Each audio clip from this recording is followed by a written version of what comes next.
Hi guys, welcome back to the channel. Just another quick video in response to a question somebody asked me.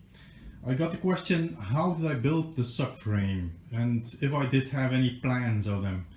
Well, I don't have any plans because I made it just like that. I just improvised everything, but I just want to show you what I had and how I built the subframe for the bike.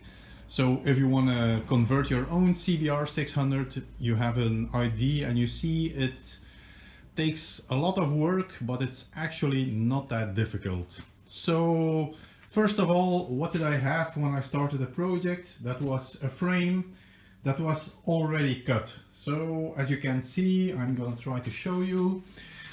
The original frame had a mounting point here and is welded here. Here. So the owner of the bike had already cut the frame, so they cut the frame until here. Until here. So they left the bracket that holds the fuel tank, but they just cut right after that bracket, they cut everything off. Here they took away everything. Okay, here they took away everything. I just had to put on a little piece of steel to cover up the hole in the frame. Next thing I had was the frame, this part of the seat.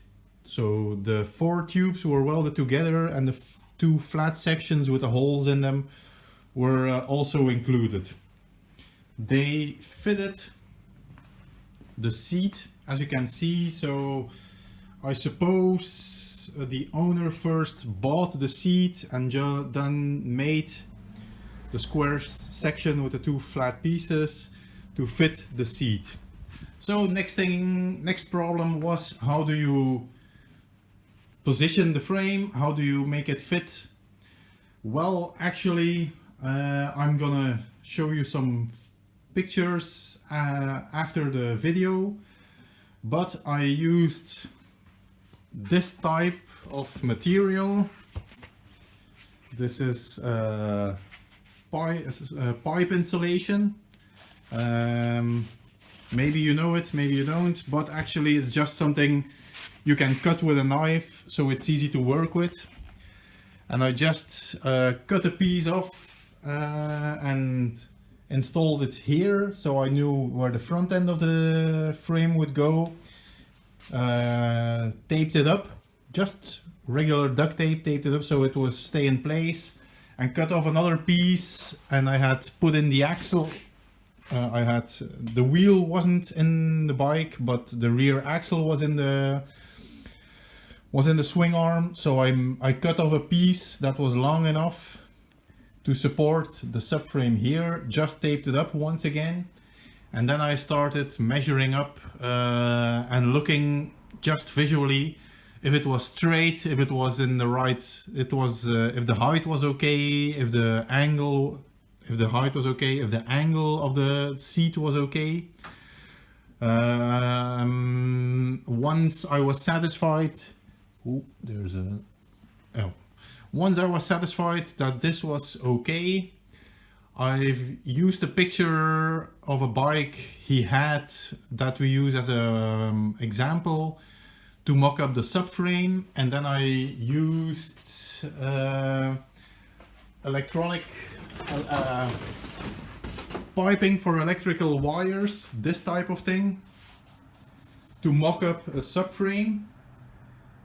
It's easy, you can cut it with a good knife or with a saw or with a pair of pliers.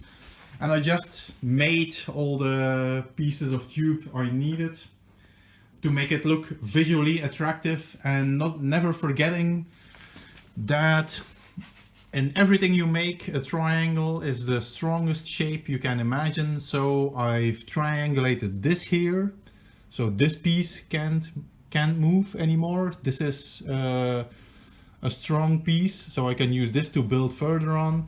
And then this is a triangle, so this is also quite strong and this won't move either. So I can lift the bike up I can lift the bike up by the subframe. It's as strong as it should be.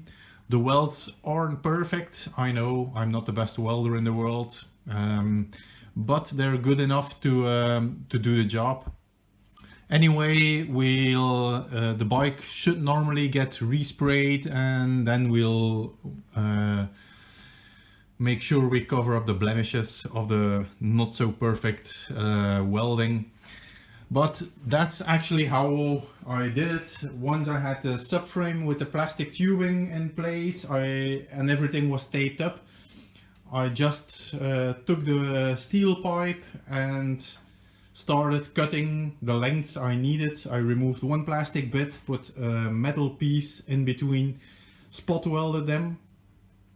Just one spot weld on each side, so it's in place, but it's not difficult to remove if something goes wrong. And I started to replace one by one all the pieces of plastic tubing I had until I had this result. As you can see, or maybe can't see, it looks a little bit funny. It looks, maybe this way you can see it. It looks like it's not symmetrical.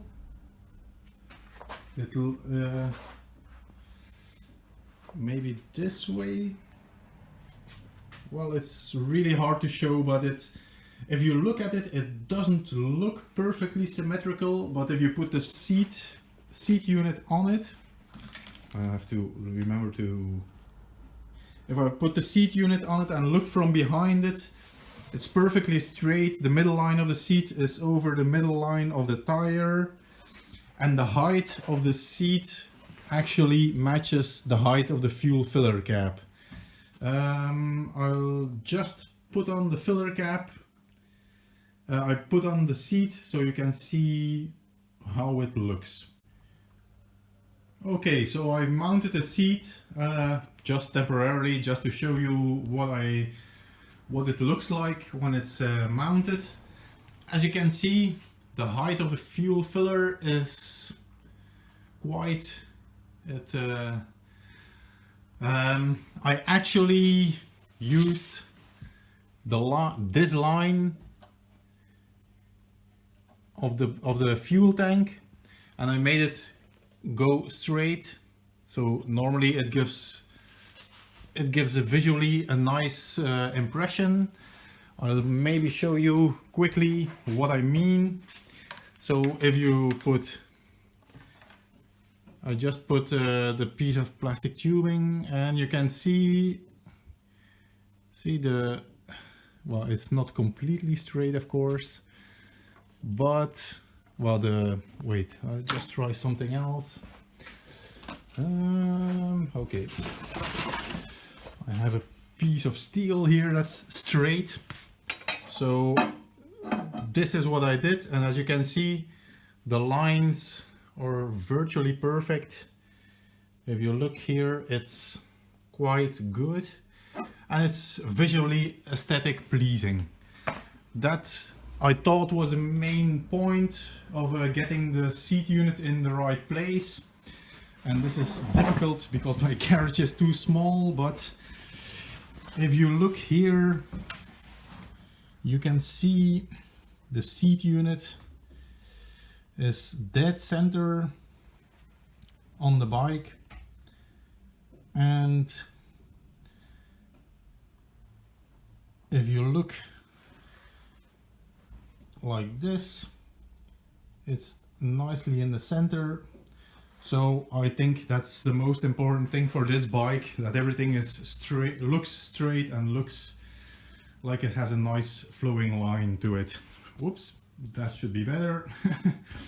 Thank you very much. I hope that was helpful. If anybody has any questions, just put them in the comments and I'll react. I'll try to help you. After the video, I'll put some pictures of the frame with the plastic tubing and the duct tape and everything else. So maybe that can be helpful if you want to do your own conversion into a Streetfighter. Thank you very much. Hope you enjoyed the video. Hope you learned something. Like and subscribe, and see you next time. Bye.